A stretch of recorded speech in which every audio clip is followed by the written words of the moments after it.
Welcome to Baba's Talk Show, recorded live in Gold Coast, Australia. Welcome to another episode of Baba's Talk Show. As usual, I have very interesting guests, and today is no exceptional. I've known this person for many years now, and you will also know who he is. He doesn't need any introduction, but again, I'll introduce who he is. Today we have Brother Pushpinder. How are you?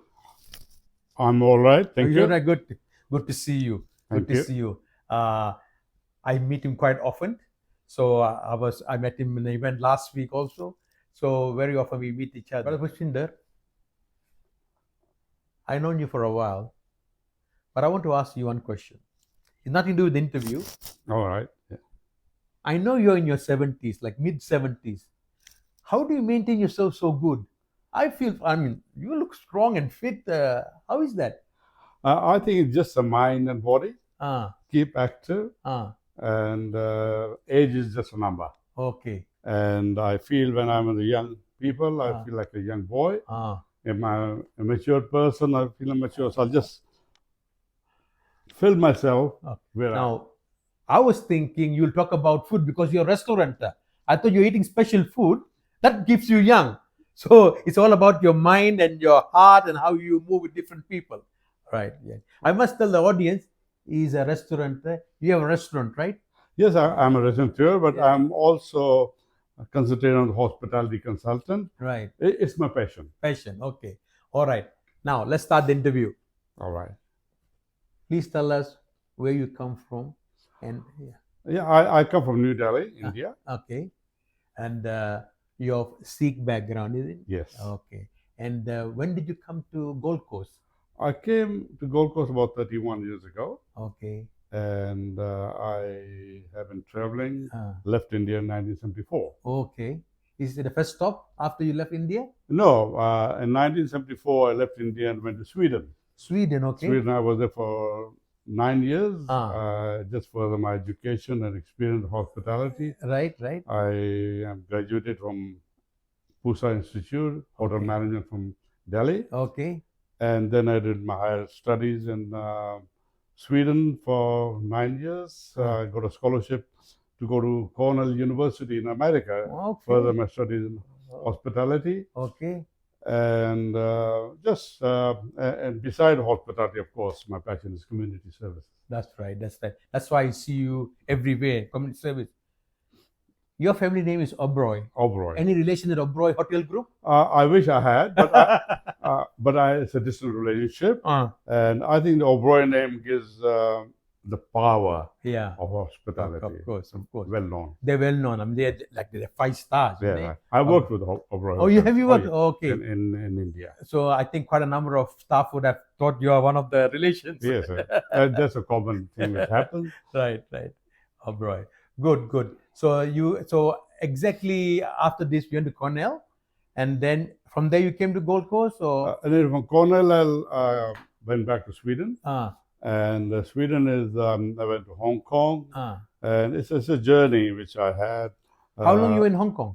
Huh? How long you were in Hong Kong? I used to work at Scandinavian Airlines. Just for a few days in the airport. And that's where I met my lovely wife, Oh yes. Carla.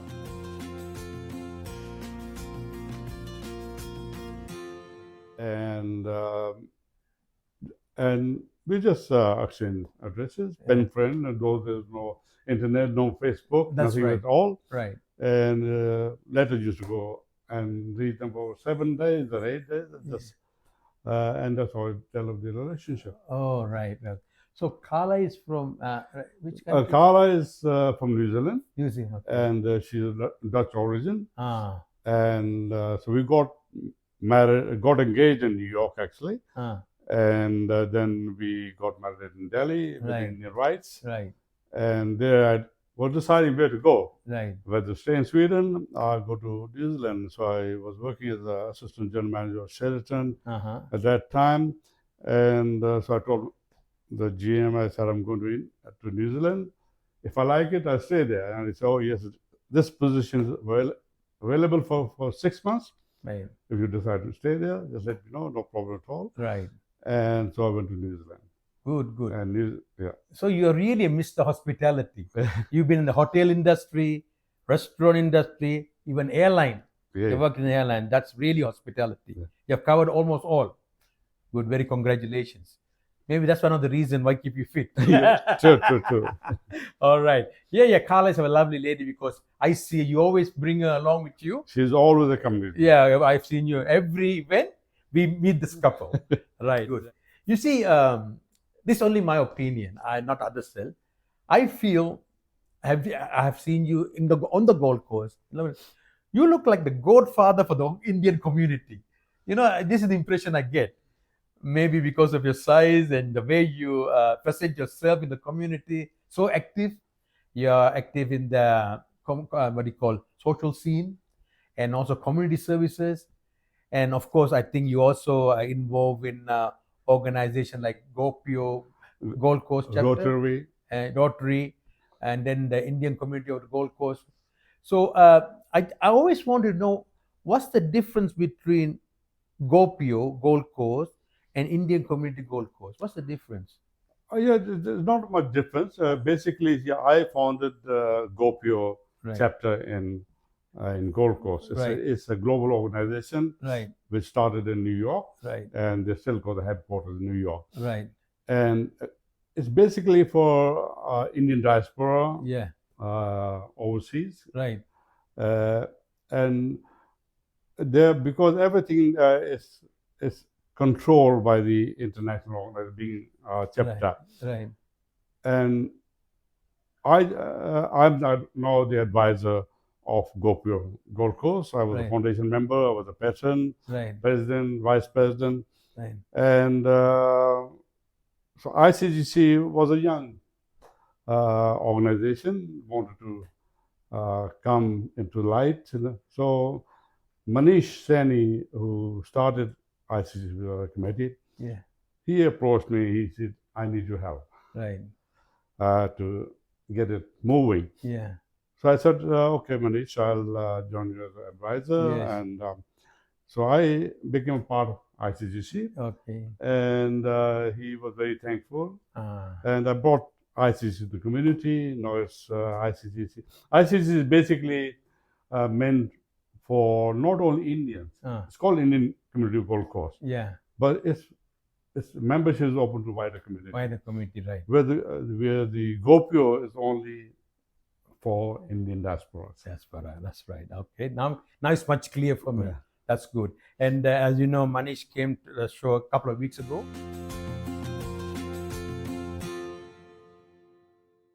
And he's a very active guy, a lot of activities, and that is good. So on the Gold Coast, of course, you're busy as a consultant for hospitality. You have your restaurant in Chevron Island. Then, of course, you take part in all these community activities. So how do you arrange your time? That's a good question, Hassan Baba. I think there's a saying that if you're a passion, if you're willing, time is just, you have to take out time. And that's what I do. Is I take my time for the community. So I don't see whether I've got a time. People say, "Oh, I've got time. Whether should go on." But I am open. That's what I go to Brisbane. I go to everywhere. That's what I was telling somebody the other day. Where this guy got the energy? He was in Inal a few days ago, campaigning for one of the MPs there. Talking about politics. Some bird told me that you're interested in politics too.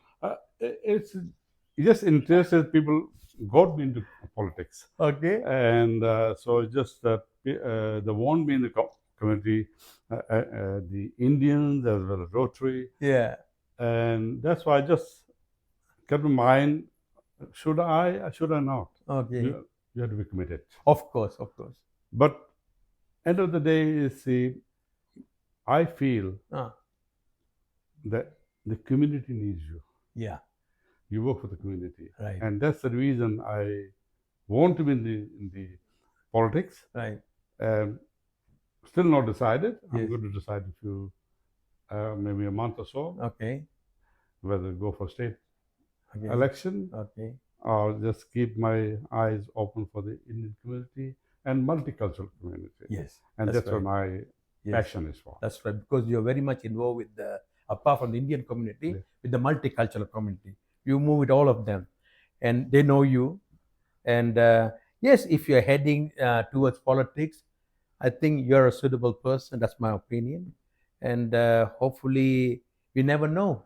You never the opportunity comes. Yeah, of course. There you go for it, right? That's good. And yeah, that's a good opportunity. Now, brother, you've been involved in a lot of multicultural activities on the Gold Coast. What does multiculturalism means to you? Multiculturalism means to me a lot. Coming from India, India is a multicultural country. It is. It's here is you talk languages, you call it culture, religion. Yes. There are about 1,000. Yes, that's true. Yes. Different, and that's multicultural. It is multicultural. India itself is multicultural. It's a big multicultural country. Yes. And that's where my passion is. Yes. Is I see multiculturalism in Australia similar to India. Right. But it's big in India. Big, of course. But here, that's why I'm very much involved in multicultural. Right. Multicultural is basically not only, it's a culture which you put together. Right. It doesn't make a difference where you come from. That's right. This is a very good phrase. I read it. Oh, here, yeah. And I read it because I always admire the phrase. Okay. No matter where you come from. Right. No matter what language you speak. Right. No matter what your religious beliefs are. Yes. We're all brothers and sisters in humanity. That's right. And that's how I say I believe in humanity. That's right. And that's why I got a Global Humanity Award in England. That's right. And that was from a service to community. And that I got it during the COVID-19 epidemics, where I got involved. Brother, I know you have received numerous awards, but one particular award I really admire that you got, that is the award, the Hind Mantra Award, isn't it? The one here we can see on the screen. Is this the one we're talking about? Yes, that's the one. That's the one. Okay.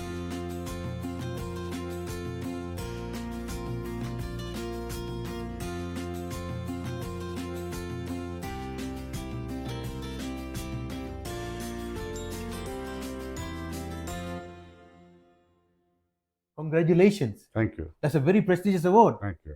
I'll just give you a brief thing about the Hindu Ratna Award. Yes. I was nominated by the Indian High Commissioner to go to India to get the award, which is called Bharati Saman Award, which is the highest award one can get for as the Indian diaspora overseas, presented by the President of India. Right. So I had gone to India for the nomination. Yeah. And I was nominated for the award. Yeah. And then I got this Hindu Ratna Award, which you're talking about. Right. I got it in India by Prime Minister Modi. Oh, okay. And that award, which I brought here, yes. And Mr. Manpreet Vora was very kind, hospitable. He came all the way from Canberra.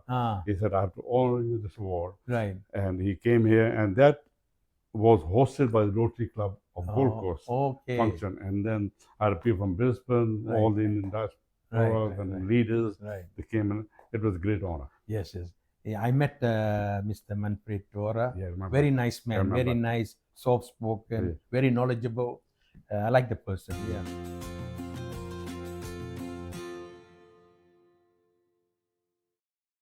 So, once again, congratulations. Thank you. It's a very prestigious award to be given by the Indian government to an Indian person who does so much work for the community, representing the Indian government through GOPIO.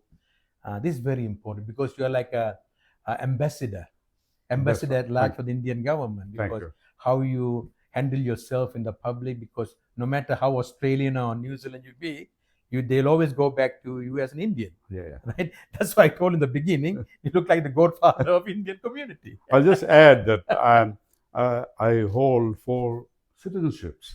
Oh. I am a Swedish citizen, I am a New Zealand citizen, and an Australian citizen. And above all, I'm an Indian citizen. Okay. Where I come from, I'm proud of being an Indian, but at the same time, I'm very proud that I'm part of Australia. I call Australia my home. Yes. But my roots are in India. Of course. As you know, Australia is a multicultural. Yeah. I mean, apart from our Aboriginal brothers and sisters, rest of the came from overseas. Yeah, sure. Or they're the descendants of people who came. So it is a multicultural country. So we always have some root back True. home.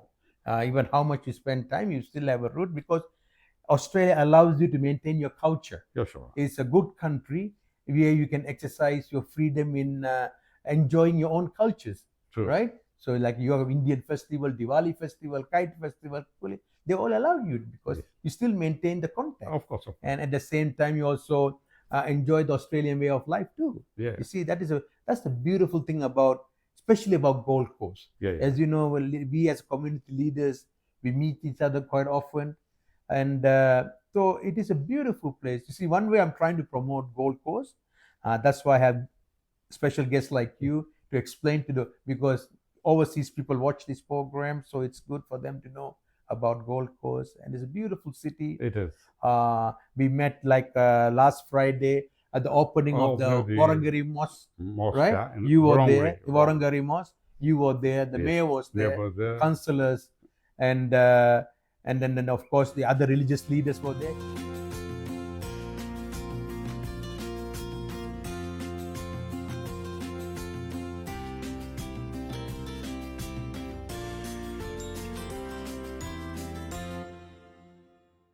See how in Indian language, Mohabbat, right? Mohabbat, yeah, very, Mohabbat, yes, very, very harmony. Yeah. No matter, like the Sinti say, no matter what religious beliefs, whatever race, we get together and we celebrate together. True. So that is what it should be.